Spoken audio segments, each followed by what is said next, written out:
കോഴിക്കോട് തോട്ടുമുക്കത്ത് കനത്ത മഴയിൽ വീടിന്റെ ചുറ്റുമതിൽ ഇടിഞ്ഞു വീണു. തോട്ടുമുക്കം സ്വദേശി ബാബുവിന്റെ വീടിന്റെ ചുറ്റുമതിലാണ് തകർന്നത്. സമീപത്ത് ആളുകളില്ലാത്തതിനാൽ വലിയ അപകടമാണ് ഒഴിവായത്. വിബീഷ് KT വിശദാംശങ്ങളുമായി. വിബീഷ്, ആ ദൃശ്യങ്ങളിൽ നിന്ന് വ്യക്തമാണ് വലിയൊരു നാശനഷ്ടം അവിടെ സംഭവിച്ചിട്ടുണ്ട്. അതും റോഡിലേക്കാണ് അതിന്റെ കല്ലടക്കമുള്ള വസ്തുക്കൾ വീണ് കിടക്കുന്നത്. എന്താണ് സംഭവിച്ചത്? വിശദാംശം.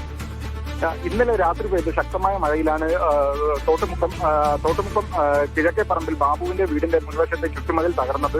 മഴയിൽ മണ്ണ് പൂർണ്ണമായും കുതിർന്ന് കിടക്കുകയായിരുന്നു. ഈ മണ്ണ് ഊർന്നാണ് പെട്ടെന്ന് മതിൽ തകരുന്ന സാഹചര്യം ഉണ്ടായത്.